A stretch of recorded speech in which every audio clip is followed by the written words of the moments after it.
السلام علیکم ورحمۃ اللہ وبرکاتہ۔ درود و سلام اللہم صلی علی سیدنا و مولانا محمد وعلی آل سیدنا محمد وبارک وسلم علیہ۔ آج کا موضوع ہمارا ہارون رشید وزیر اعظم کا عبرتناک انجام۔ تاریخ کے سینے میں نہ جانے کیسے کیسے عبرتناک واقعات محفوظ ہیں۔ انہی واقعات میں سے ایک واقعہ جعفر برمکی کی والدہ کا ہے جو صاحبان اقتدار اور مالدار لوگوں کے لیے باعث عبرت ہے۔ جعفر برمکی خلیفہ ہارون رشید کا وزیر اعظم اور اس کے لڑکے مامون کا اتالیق تھا۔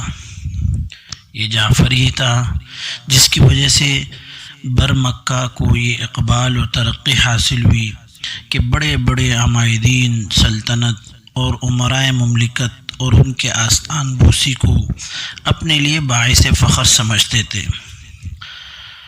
برمکہ کے زرپاشوں نے دجلہ اور فرات کی طرح سونے اور چاندی کا دریا بہا دیا اور ان کی مصرفانہ اور مطرفانہ زندگی کے واقعات سے تاریخ کی کتابیں بھری پڑی ہیں۔ ان کے محلات میں امیروں اور مسکینوں کے ڈیرے ہوتے تھے۔ شعراء، ادباء اور علماء اور دوسرے ارباب علم و دانش ان کی ضیافتوں سے مالا مال تھے۔ یہ ان کے اقبال و ترقی کا زمانہ تھا۔ ہر طرف ان کے چرچے، ہر طرف ان کی گونج ہوتی تھی اور ہر ایک فخر کرتا تھا کہ یہ ہمارا وزیر اعظم ہے۔ لیکن پھر ایک زمانہ وہ بھی آیا جو اس کے بعد اس کا تنزل شروع ہوا اور وہ پیچھے آنا شروع ہو گیا۔ چشم آفتاب نے پھر یہ وقت بھی دیکھا کہ وہی جعفر برمکی جو ہارون رشید کا وزیر اعظم اور مامون کا اتالیق تھا، جس کی داد وہی ہر جگہ چرچے ہر جگہ تھے، اس کی ماں عبادہ جس کی خدمت میں ہر وقت 400 کنیزیں رہا کرتی تھی، خدام موجود ہوتے تھے۔ عین عید کے دن جبکہ غریب سے غریب آدمی بھی نئے کپڑے پہنتا ہے، پٹے پرانے کپڑوں میں عبدالرحمن امام مسجد کوفہ کے گھر کے معمولی امداد کے لیے نظر آتی ہیں۔ چنانچہ محمد بن عبدالرحمن کہتے ہیں، میں عید الاضحیٰ کے موقع پر اپنی والدہ سے ملنے گیا تو دیکھا کہ ایک شریف عورت پٹے پرانے کپڑوں میں ملبوس میری والدہ سے مصروف گفتگو ہے۔ والدہ نے مجھ سے کہا، محمد اس عورت کو جانتے ہو؟ میں نے عرض کیا نہیں۔ والدہ نے کہا، جعفر بن یحییٰ برمکی کی والدہ عبادہ ہے۔ میں نے اس کی تعظیم کی اور اس سے گفتگو کرنے کے خاطر اپنا چہرہ اس کی طرف کر لیا اور نہایت مؤدبانہ انداز میں نے پوچھا، اماں جی آپ کا یہ عجیب و غریب حال میں کیا دیکھ رہا ہوں؟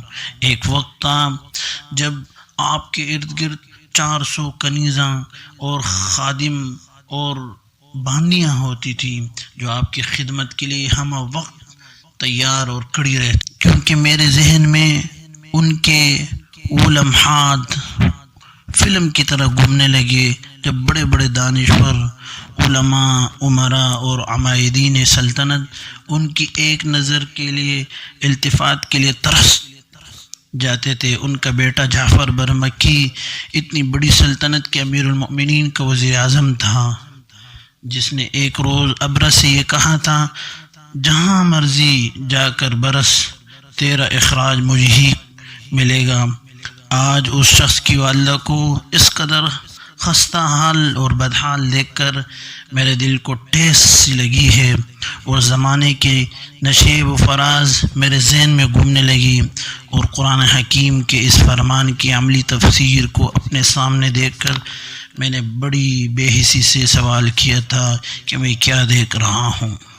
وہ بولی، بیٹا ایک وقت وہ تھا کہ عید آئی تھی تو 400 کنیزیں میرے سرہانے کھڑی رہتی تھی۔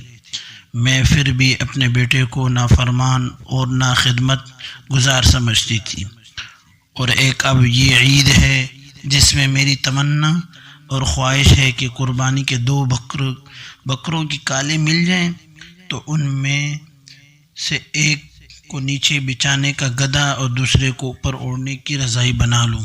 تو آج یہ میرا حال ہے میرے بھائیوں، میرے دوستوں۔ تو یہ ہارون رشید کے اتنا بڑا وزیر اعظم کا یہ حال ہے کہ اللہ کسی کو بھی ایک لمحے بھی غریب کر سکتا ہے اور کسی کو امیر کر سکتا ہے، لہٰذا ہمیں بھی چاہیے ہم ہر وقت اللہ کا شکر حاصل کریں اور اس سے عبرت حاصل کریں، اور ہمارے یوٹیوب چینل فیض اللہ ریاض کو سبسکرائب کریں، بیل آئیکن دبائیں اور شیئر کریں، لائک کریں، کمنٹ میں بتائیں آپ کو کون سے واقعہ پسند ہیں اور کون سا واقعہ چاہیے۔